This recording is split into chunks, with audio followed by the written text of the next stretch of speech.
Jamie. That's no problem.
Somebody should get rid of that thing. You know, if we didn't have these cables here, just kind of.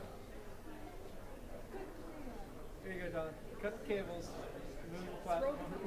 You know, just saying that, Dave is feeling a disturbance in the force.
doing? Doesn't seem like it's so long ago we were here announcing this. Right? I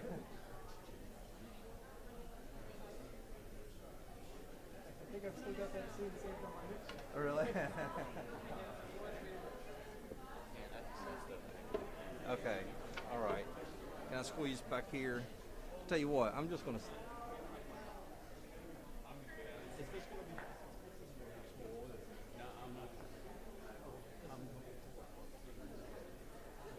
Grab this corner.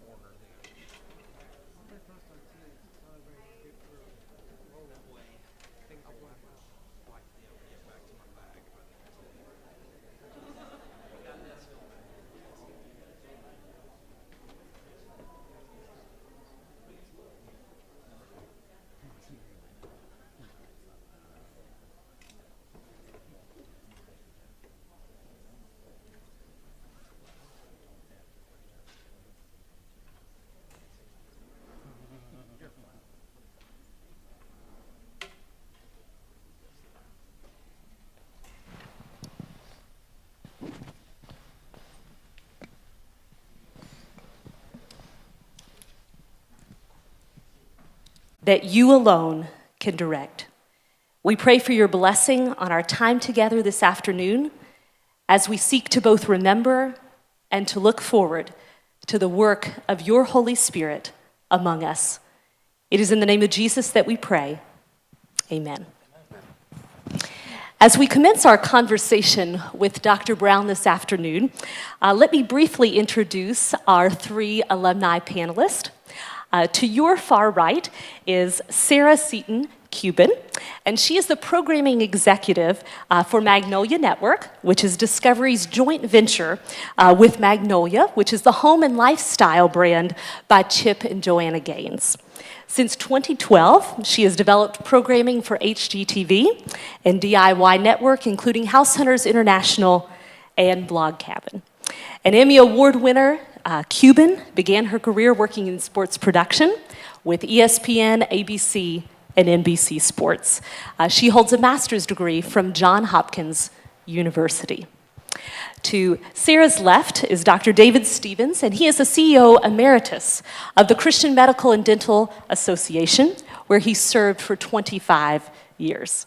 From 1981 to 1991, he was the executive officer and medical superintendent at Tennewick Hospital in Kenya. A graduate of the University of Louisville School of Medicine, Dr. Stevens is board certified in family medicine and holds a master's degree in bioethics from Trinity International University. He currently serves as a fellow with the Wilberforce Forum. To my immediate left is Andrew Coleman, who serves as the Chief Commercial Officer for GE Aviation's digital business, leading a global team of professionals to unlock the power of data and insights in commercial aviation and the military. Before joining GE, he held various positions in sales, finance, marketing, and product management, leadership roles across NCR and Teradata. Coleman has a master's degree in business administration with a concentration in finance from Xavier University. As we begin this afternoon, one of the exciting parts of being at Asbury is how the Lord brought you to this place. And so certainly for three of our panelists, that was as students, and for Dr. Brown, first as a faculty member and now in this particular role. So as we start, I would be curious, what first drew you to Asbury? How did you get connected with this special place? David, would you start us out? Well, I actually started at 3. We lived here in town, and I was in the Easter pageant at Asbury College in those days. And my parents, bless their hearts, I was in the only family that had to get up on Sunday morning for the sunrise service. So at 4 a.m., they would get me up and get me in costume and bring me over.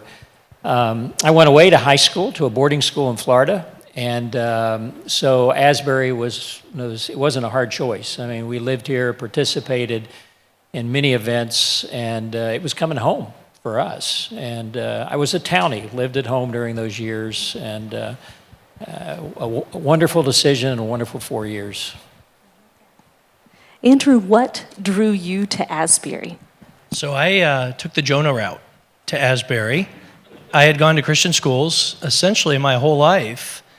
And I remember as a senior in high school thinking I was pretty hot stuff with baseball. And there was a Division I school that expressed interest. I had visited other schools, but I thought, I'm going to make my vocation baseball. I've done a lot of good Christian education, but it's time to really spread my wings. And after about 15 minutes of practice, my first year, I knew God didn't put me on this earth to play baseball, as much as I loved it. Through that first semester, I'll tell you that there was an English class, I'll never forget, that I had to write an essay on the greatest influence on my life, and I wrote about Christ. And I remember getting an F on the paper. Our teacher was an atheist, and she was really just trying to make a point, I think. And looking back with hindsight, it was really good for me because I ended up going to her office, discussing it. She changed it to a C, actually, after having a conversation. But it was 3 or 4 moments like this, and not that we're not to be in the world, but I thought, I don't know that I want these next 4 years to feel like this. Up through my senior year of high school, my grandmother had said a lot about Asbury, and from Dr. Geyertson, actually, and I'll never forget, I came to visit during my freshman year, and I sat down with Dr. Gray.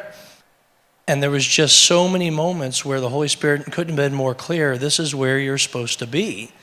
And I think about when I got here, much like the revival in 1970, God just said to me very directly, are you going to be the center of my life, or are you going to be a facet of my life?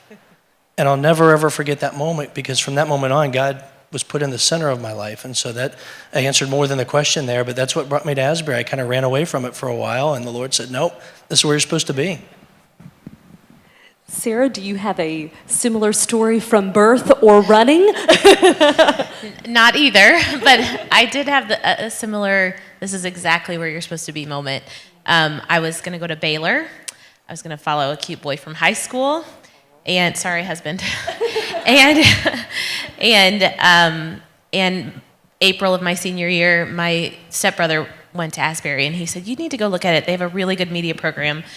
You'll get to go to the Olympics. And I was like, all right, I'm in, sign me up. So I came and visited, and I walked on campus, and it was like the Lord said, this is exactly where you're supposed to be. Whether or not I ever went to the Olympics or I ever did anything with media, this is exactly where I was supposed to be. So, Dr. Brown, your route took a little bit of a different turn. Tell us how you became connected with Asbury.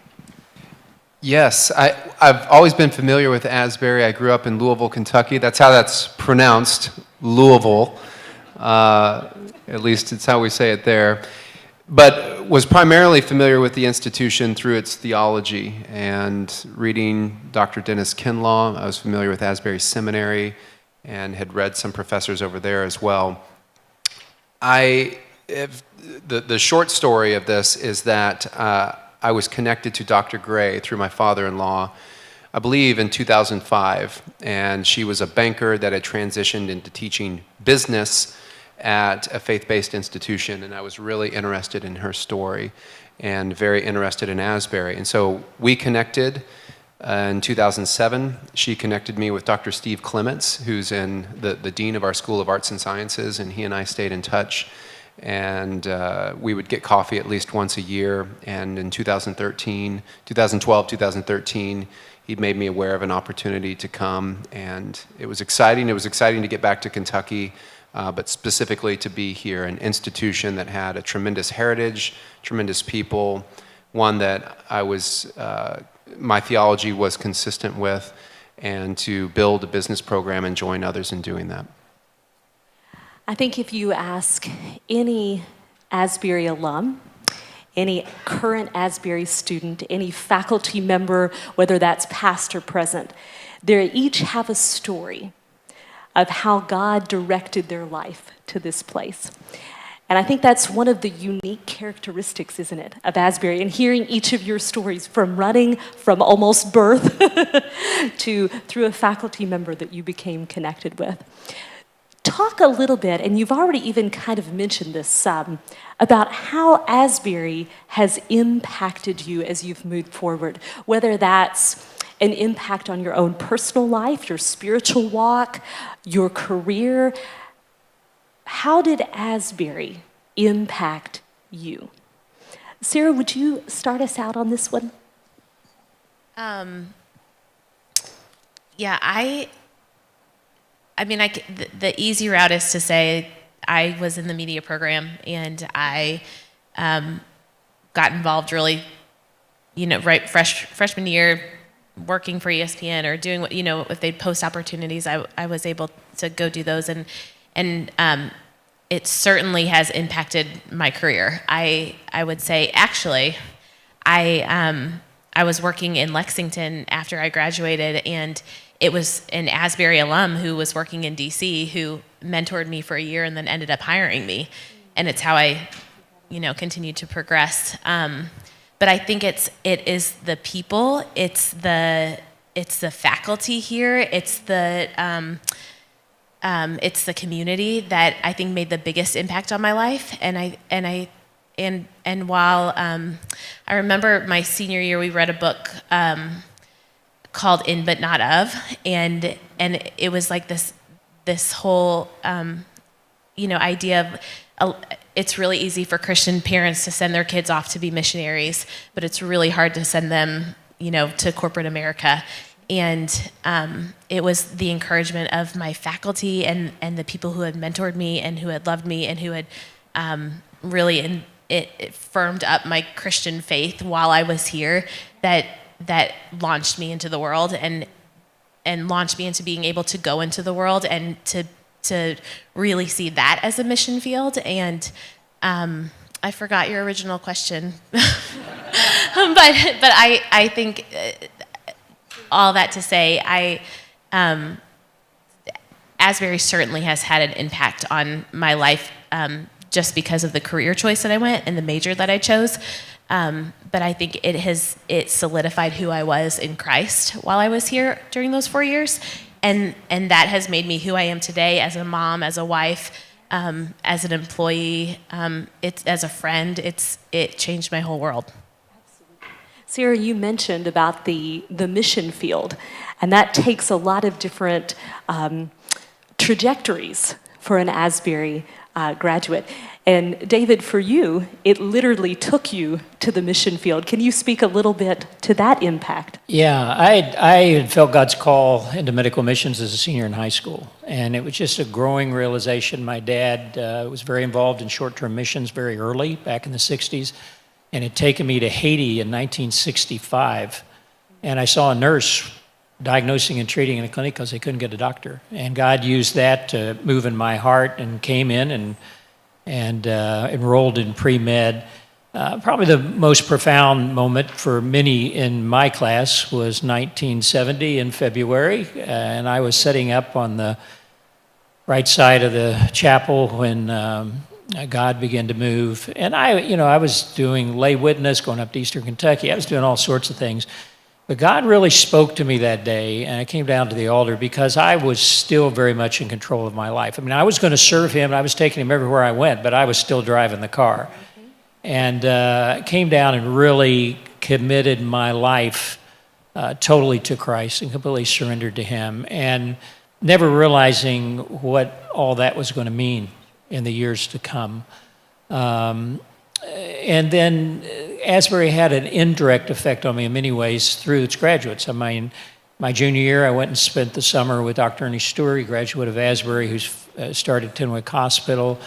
He was the one of two doctors at the hospital, and I followed him around like a puppy and lived in his house and took night call with him, and he let me deliver my first baby and assist him in surgery and do all sorts of things. And I saw this godly man just minister to people.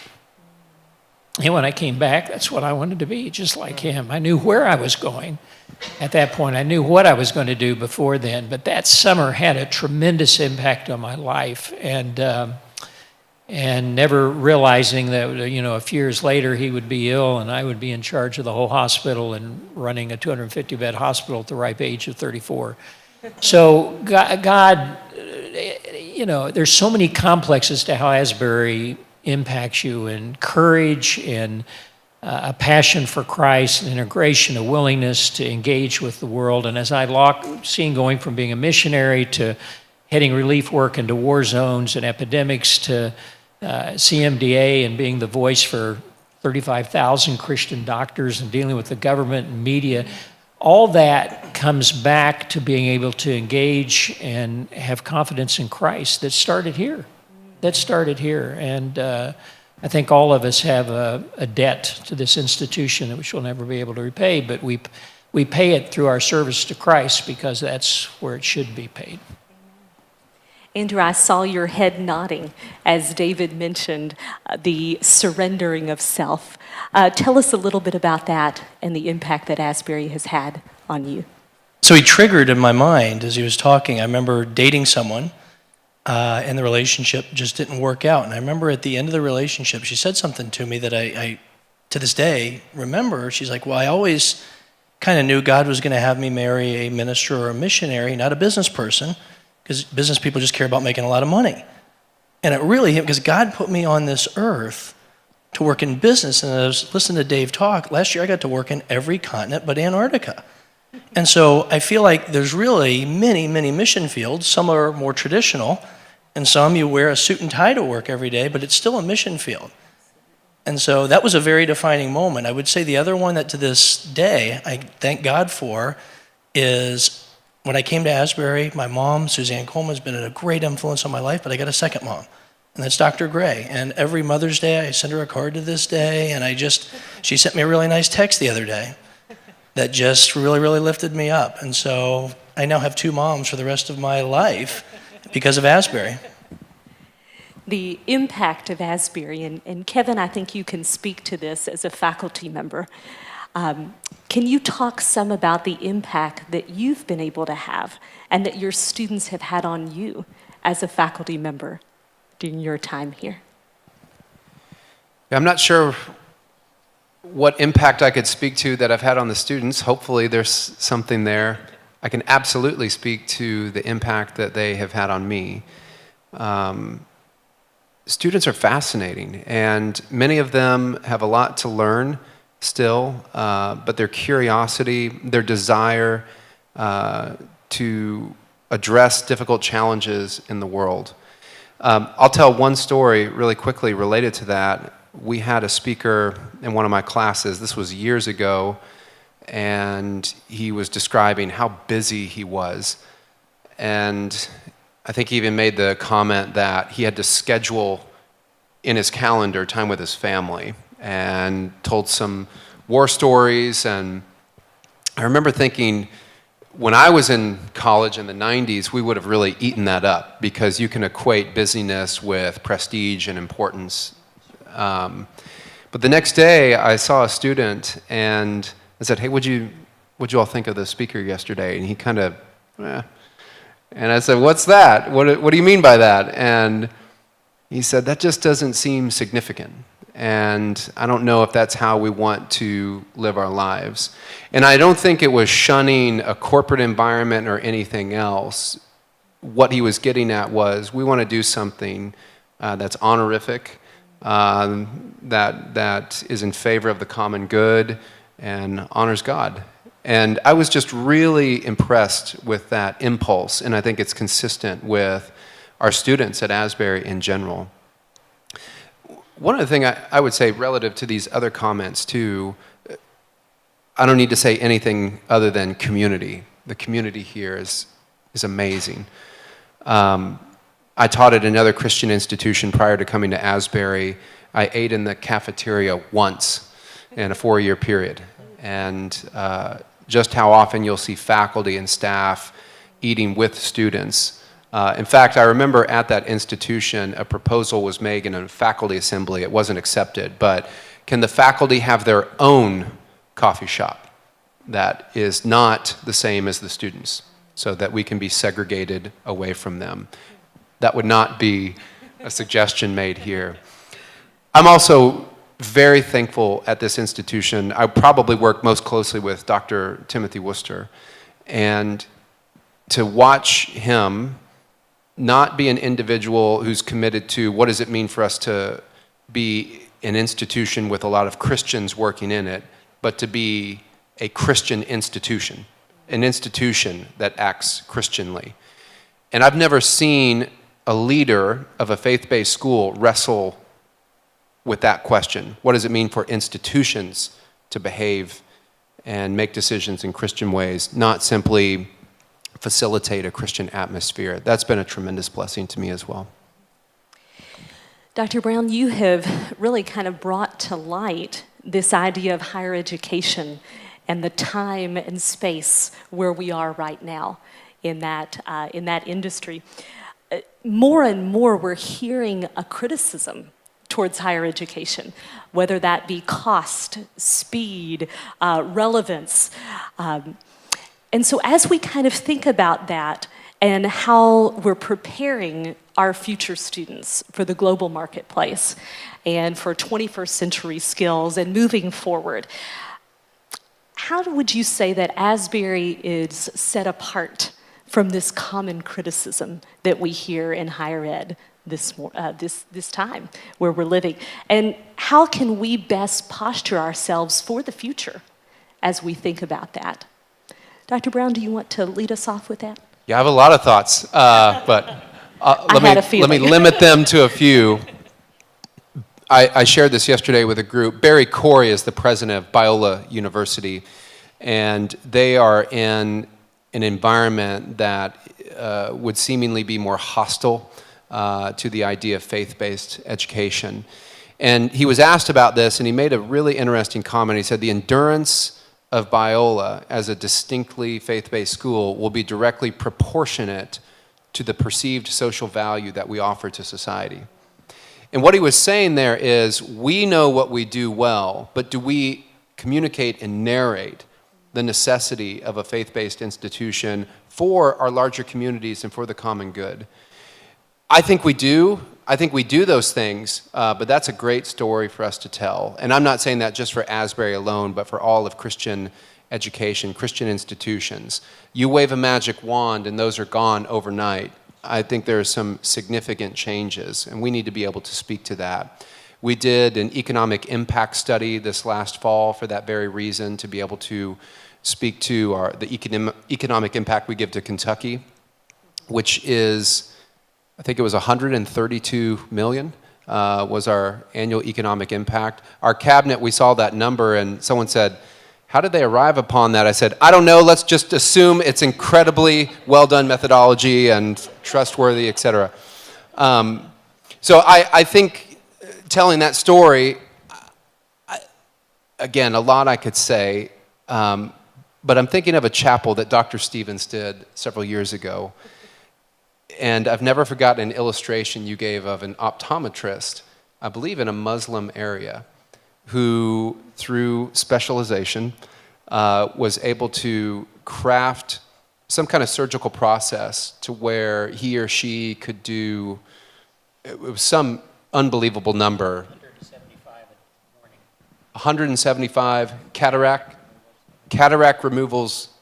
And you ended that by saying, do you think when they talk about Jesus Christ, that actually carries weight within that area?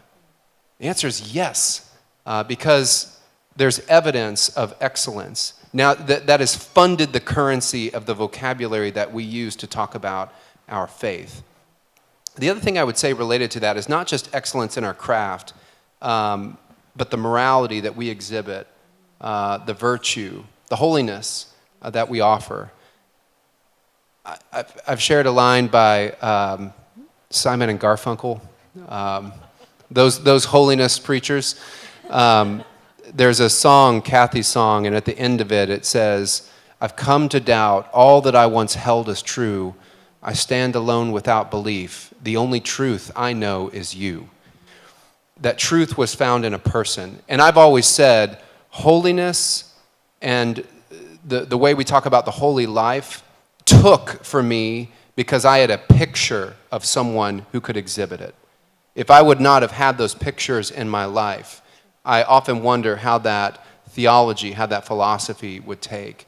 So I think just the opportunity to exhibit these traits to others, to let our light so shine before men. One other thing I'd say related to that too, because we talk about holiness as a faultlessness sometimes, but it was Dennis Kinlaw who said once that perhaps the greatest evidence of our sanctification is how we respond after we have crossed the line of spiritual integrity. I thought that was a very interesting comment as well, and one necessary to remember.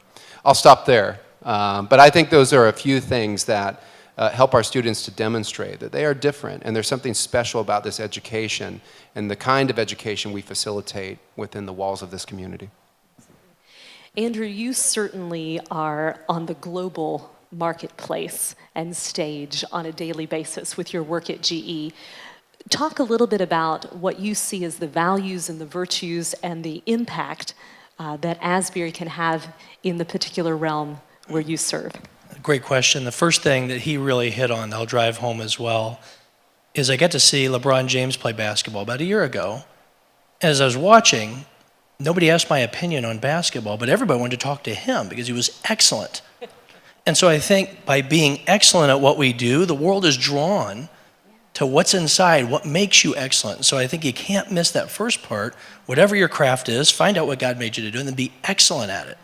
Once you're excellent, I see a lot of leaders, and it's almost within about 30 seconds you can tell, unfortunately about 90% of leaders view that as a perk. Now I get the good parking spot. Now I get the corner office. Now I get more money. Now I get. And then you find 10% that realize now I have an awesome responsibility because there's people counting on me every day to have integrity, to do the right thing, to lead them. And so back to your question, I think what Asbury does exceptionally is that 10%. It's going to be 5 before you know it, and it's going to be 2. If you go places like Silicon Valley, it's like 0 almost. The world is so starved for leaders like that. And Asbury's preparing those leaders. Well said, Andrew. Well said. Sarah, you're also somewhat on the more global stage. And when we think about media, I think certainly this idea of relevance and impact is such a key part of that. How does Asbury help to impact the world in which you are just living and breathing and moving on a daily basis? I have so many thoughts on what was already said, but I often tell people that I feel like my job has been to influence the influencers. I have sat at tables with people who make, I worked for a top 10 network for 10 years and just recently left there to launch a new network, and I would sit at the table with people who are some of the most powerful people in media, and they wanted my opinion and they wanted my voice. And I had many opportunities to speak up and say, I just don't think that's where we should go. I don't think that's the type of show that we should put on. One of the deciding factors where I felt like the Lord was really leading me away from HGTV was I was in a green light room and we were talking about shows, and one of the shows that they wanted to, I just come back from a maternity leave, and the show they wanted to green light was my alimony dream home. And I fought in that room, and then I went down to my desk and I wrote on a Post-it note, I want to be a part of stories that bring families together. And it was probably 7 months later that I heard about this new network with Chip and Jo, and one of the first things I saw on that was we want to be a network that tells stories that bring families together.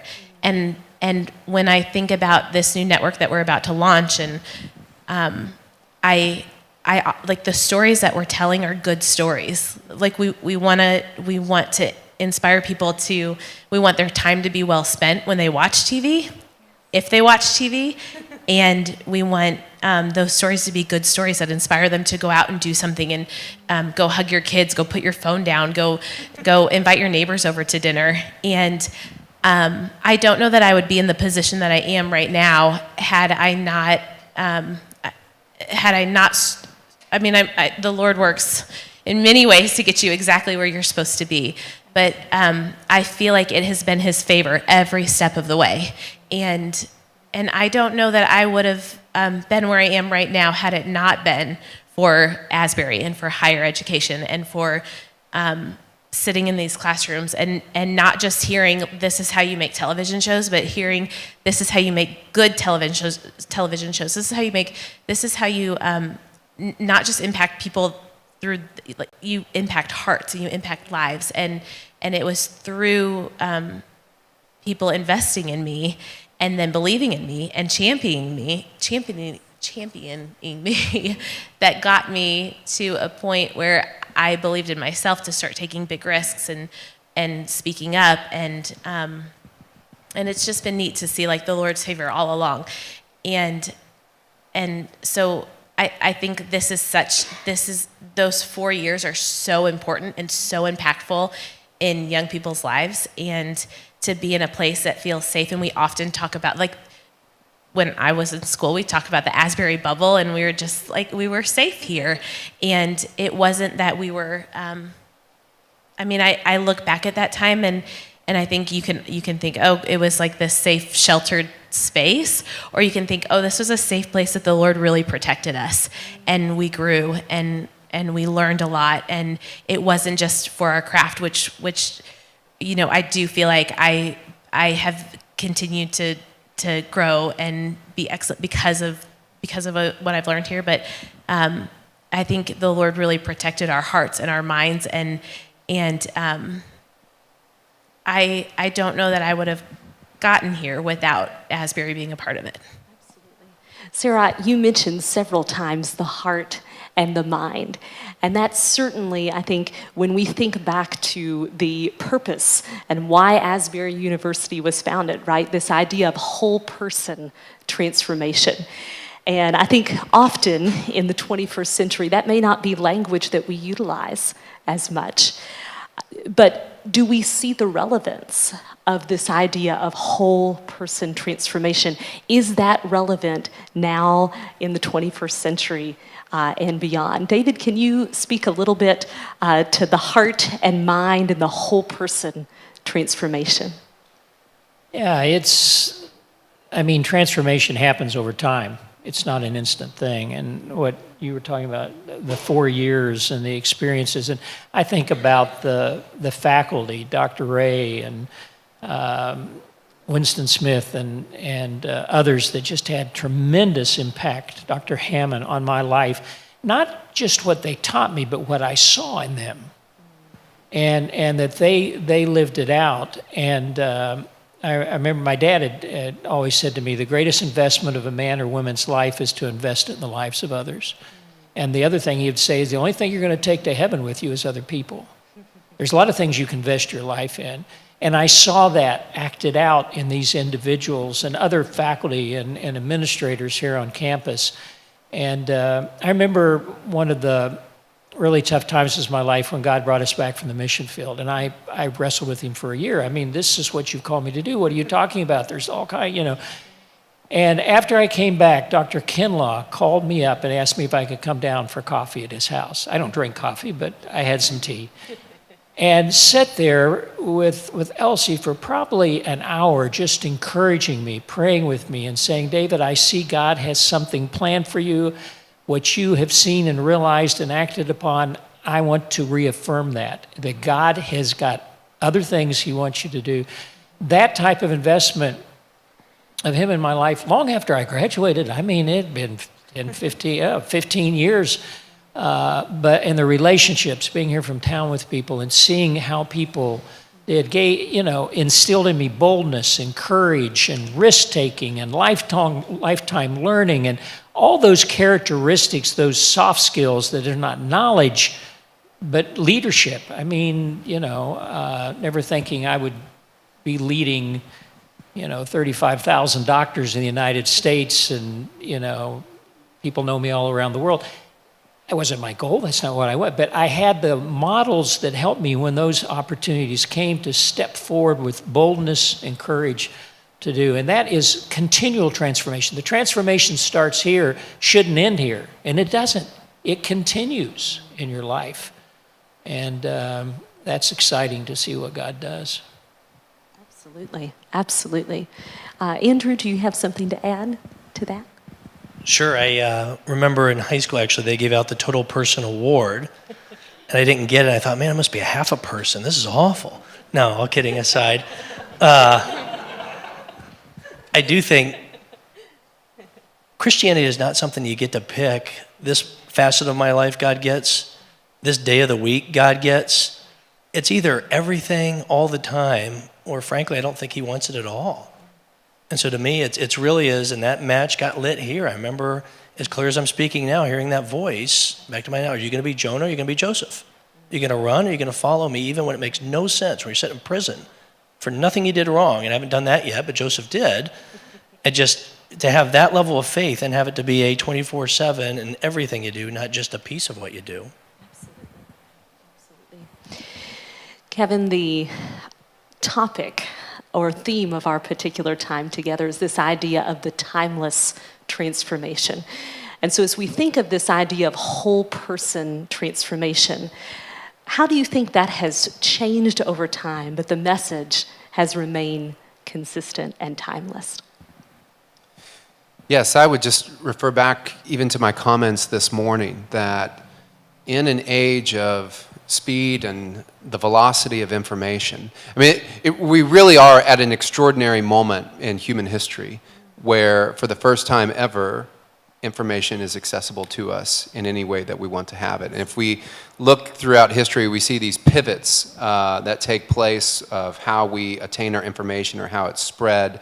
But now, I mean, I pull out this little microcomputer that's in my pocket right now, and whether it's a Super Bowl champion to linear algebra, that's available to me instantly. And so what are the implications of that? The implications of how we receive information in our news feeds. And so I think we obviously need to continue to teach these to specific industries and skills. I want our students to populate all manner of the professions, whether that's education, politics, medicine, and health, whatever that might be. But I do think the vessel that carries that information is as important, if not more important, than it's ever been before. So this view of education that I think institutes like ours, we get this caricature that humans are brains on a stick, and we populate that brain with information and we move it down the assembly line and slap a credential on it and send it off into the world, and that credential will now allow that individual to get a job. I think that's an impoverished view of thinking about what we do. So what we learn, and relative to a specific trade or whether it's a liberal arts, that has to be accompanied by these timeless and perennial skills that I do think will outlast the dynamism that we see in the marketplace today. A few of us went on a trip recently to Atlanta and stopped by a restaurant that an alumnus runs. It was Greek, it was unbelievable, it was delicious. And I know her daughter was a student here and just recently graduated. And we left and I said, you know, I don't know what 2035 will be like, but I know Alex will be just fine in that environment. Not simply because she's smart and not simply because she has a business degree, but she has these skills and these competencies and these sensibilities that are inculcated within our educational paradigm. And some of those are hard skills, but some of those are soft skills. And some of those are taught and some of those are caught through the experiences that she engaged in during her time on campus. So I think our focus on the perennial skills, the enduring skills, and the enduring values, one, is entirely appropriate given the marketplace and the future of the marketplace that we can expect. But two, it doesn't allow us to blush at our liberal arts tradition. And I think that's a trend we've seen with some institutions that are trying to hang on to some vestige of liberal arts, but quickly go into technical training. And by the way, let me just quickly say, this speaks to a narrative that has really taken in the larger cultural psyche. And the narrative is either you get a highfalutin liberal arts degree that's really interesting information, but then you're saddled with debt and you live in your parents' basement and you work as a barista somewhere, or you can get a narrow, attenuated technical degree and at least be assured a job. That is a false narrative and it's a false trade-off. And we need to offer counter narratives to that are more in line with exactly what the marketplace is telling us. And the marketplace, if you look at some of these business leaders, they're the ones saying we need individuals who have these skills that allow for flexibility, that allow for critical thinking, that allow for working across different groups and across different cultures. And those will be timeless. Whatever else we might expect in the next 5, 10, 15 years, those will be timeless. And so that I think that makes what we do today all the more important and all the more relevant. Absolutely, absolutely. In preparation for today, I talked with some of our alumni who weren't able to be with us today and just asked them to share a little bit of a vignette, if you will, of the impact that Asbury had on their lives. And so one of the ones that I would like to share with you all and kind of get your thoughts and if you've had an experience similar to this particular graduate talked about the spiritual impact that Asbury had on her life was just incredible. But she said what most notably stuck out to her when she thought of Asbury was this was the first place where she developed what she said was Christian friendship. And talked about walking through life with these 3 other women that she had become very close with through campus life, through dorm life. Mentioned about walking through the death of a parent, a death of relatives, through marriages, through child births and adoptions and all of these sorts of things. And the idea that the friendships that were cultivated here as a student have been something that have been transformational throughout her life, not just the moments that she was on campus. Sarah, do you have any friendships that were started here at Asbury that have continued, that you'll share a little bit about what Christ has done through that, those relationships perhaps that were first started and cultivated here? We, for years, my husband and I had led a college group with our church, and I often would tell those students, these will be your best friends of your whole life. I don't know, I wonder, like, will I ever have friends the way that I have friends with my Asbury friends? And some of them are here, and I've lived with them, and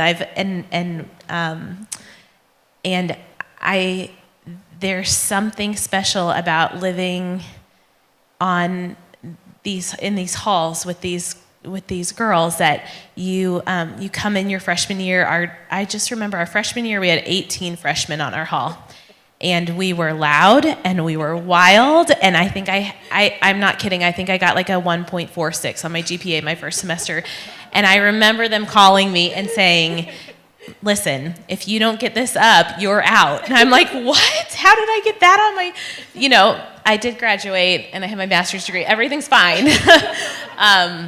But that's because I was just it was like the best time of my whole life when I look back at that. And these friends have continued to grow with me, and we don't live in the same towns anymore. And we may only talk every couple months, and life is busy, and we're all in a busy stage of little kids and busy jobs. But those are my best friends of my whole life, and I think I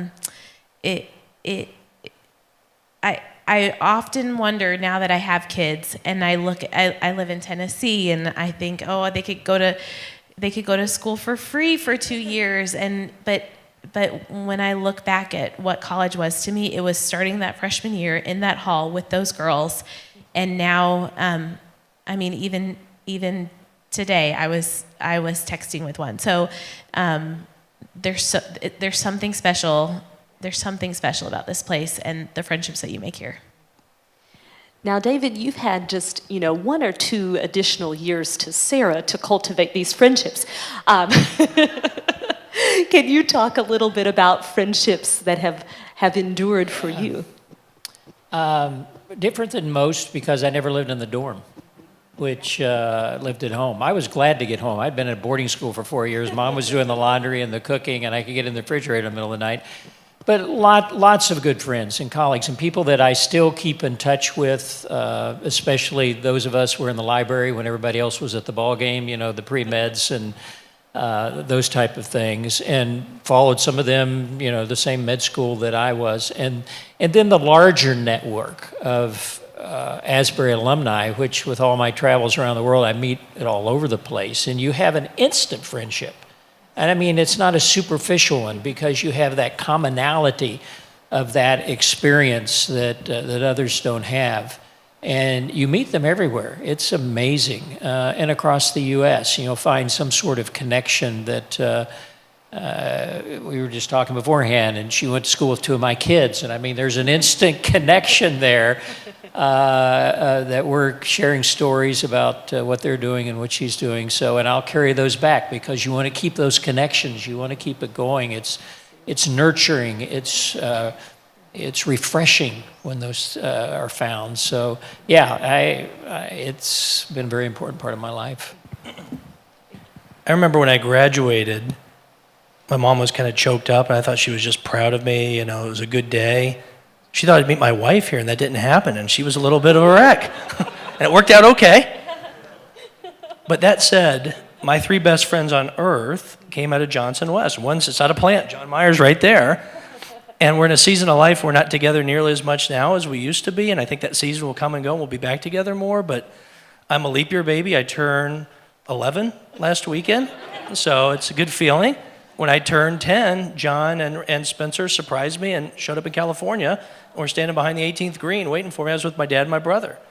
And so, yeah, my three best friends in life came from First West of Johnson. President Brown, can you talk about, we heard about the friendships that are cultivated through living in the dorms, through studying late at night, through just Johnson West. Yes, okay. First West. Oh, First West. And I'm sure there's a hand signal or something that goes along with this. There's more than that. We'll move quickly. No. But President Brown, can you talk a little bit about the relationships that are formed with students and how that happens and is cultivated as a faculty member? This is your 7th year, if I remember correctly. Kevin and I both came to Asbury the same year. And so talk a little bit about the relationships and the ongoing, enduring relationships that are built between faculty and students at Asbury. Absolutely. When I started in higher ed, one of my naive ideas was that you enter the classroom and you give this amazing lecture and hearts and minds are changed right there in the classroom. False. Where that happens, where there is meaningful interaction, is outside the classroom. And that has been my biggest learning in over a decade of higher education. I think what is special about this community is there is an expectation that professors are to get into the lives of their students. Seldom would you hear something along the lines of, "I've taught, I leave." There's a deep, deep care that professors have for students that bleeds over into these other dimensions of life. And it's engaging, it's exciting. There was one year where I was very involved in a lot of student activities outside the classroom and people over to our house and whatnot. And someone said, "You need to slow down, you're exhausted," which was true, but I said, I need to say no more to the things that aren't energizing. But that's energizing. It is energizing to get together with students and hear about them and hear about their lives and what's going on, to have them into our homes, to have coffee with them. Those things are energizing. And I suspect for my faculty friends who self-selected into higher ed for the same reasons I did, they're equally energized.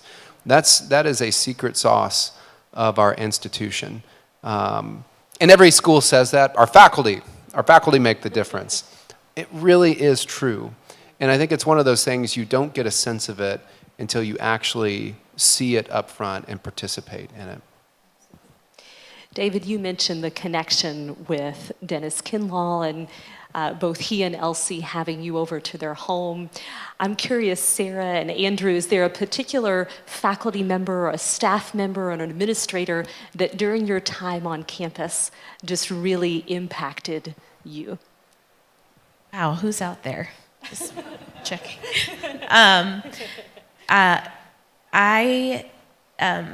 Thinking about like going into people's the faculty, the secret sauce, and I don't know if they do this at other colleges or universities, but being able to spend time in your faculty's homes with their families. I remember Kathy Bruner, who's no longer here, but we would go over and babysit her son, and I just or hang out at their house. I think of Doug and Marilyn Walker, and they had, our senior year, we had a Bible study once a week with just a small, maybe 10 of us, and we met once a week, and they fed us and had us in their home, and it was such a special time and such a special group. Jim Owens obviously has played a huge impact on my life. I could name dozens and dozens of people. Lisa Harper, who's sitting out here somewhere, she played. I mean, I was their intern senior year, and that was such an impactful time being in that PR office. And I couldn't name just one. And I think that's what's special about this place is like you can't name just one.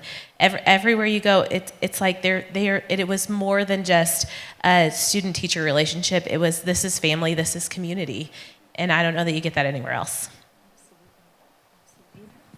For me, Dr. Gray just kind of separates from everyone. There were so many excellent, but I'll never forget there was a trip we did on our junior and senior year where you'd go to New York to meet with investment banks and then DC to meet with think tanks. And from the time we pulled out here, she threw me the keys and let me drive the 18-person van the whole trip in Manhattan and DC, everything. And as I look back, there's no way I would let a college student probably do most of that. But I mean, even in that little way, and that's a joke, but I mean, just all the prayer she had with me, and every class, every moment out of the class, I was not a statistic of, well, his salary's this, so we can sell the business department's great. She was planning for eternity the whole time. And so it just, for me, Dr. Gray stands out. Absolutely. David, was there another faculty member or a staff member that also really ministered to you? Science faculty I had the most contact with. I remember Mrs. Westerfield. She lived around the corner from us, and she was my speech teacher. Little did she realize how much speaking I would do in my life and media and all the rest of it. But I remember her taking interest in me and investing in me my freshman year. And Dr. Hammond, Dr. Ray, Winston Smith, they had an interest in where I was going, what I was doing, how they could help me to be successful, my spiritual maturity. The list just goes on and on and on. And some of these people were neighbors within a block of my home, knew my parents, so they know me since I was young. And then others had influence on my life. My early babysitters were college students. One of our supporters ever since went to the mission fields, Barbara Allison, who babysat me when I was 3 through 7, and has kept in touch with me ever since and supported us, and I've spoken in her church and still keep in contact. So people just invest in your lives and have such an impact on them over the years. It's just marvelous. The friendships, the relationships that the Lord builds through this campus is certainly a unique element of Asbury.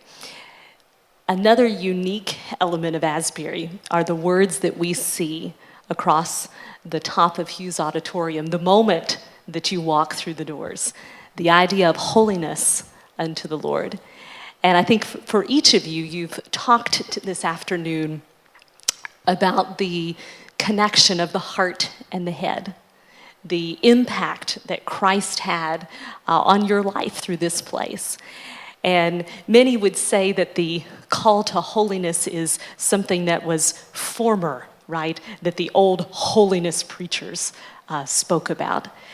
What is the relevance of holiness unto the Lord in our current time and space? And how does that permeate these friendships and these relationships that are cultivated here on campus? Dr. Brown, will you lead us off? No pressure. There's one of the definitions of holiness. We can talk about being sanctified and set apart. There's a theologian who I've appreciated, but He says, it is sacrifice and service that cannot be accounted for on the world's terms. And I like that idea a lot because, first, it captures what we heard from the pulpit this morning from our friends from the Salvation Army, others. It is outward facing, and that speaks to a classical definition of sin, of the heart curved in on itself, that holiness is an outward expression to others, an act of love. And I think that's important to recognize that that's not natural. I've had to pray before that Jesus would help me to love people like he does. And so that is a holy love. But the other thing I like about that is it recognizes that we don't clench our fists and roll up our sleeves and clench our teeth as well and make ourselves holy. That there is a spirit-filled process there, and there are practices that we habituate into our lives that mold us and guide us and change us. This is one of the great things about John Wesley. He was both and theologian. And so Ken Collins across the street talks about how Wesley has these Roman Catholic sensibilities to think carefully about the practices that liturgize us into certain kinds of people. But he also possessed evangelical sensibilities about things that the Lord could do within our lives that we could not muster up on our own. I think that's a beautiful expression. I think that is a victorious life. And it's a life that's expression is outward towards others. It's open, it's visible, it's lovely. Why wouldn't we want to see this? So there's certainly a way to talk about this and recapture this idea if it needs recapturing that is attractive for our students and incredibly relevant for the moment that we're in, which does have a very tribal, fractured discourse that we see around us. There's never been a better time to be God's holy people and to let our light so shine before others so that it does glorify the Father.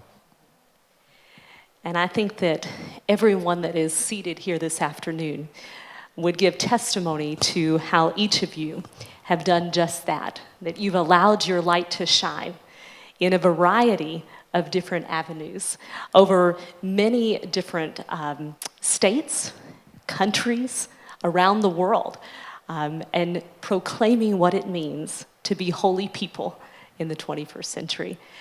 Our time has come to a close, but I could listen to each of you, and I think everyone else could, for much, much longer to hear the stories of what God has done through each of you to bring his people closer to him and to also show an unbelieving world what it means to live for Christ. And so we would like to just thank each of you all. Will you join me in thanking them?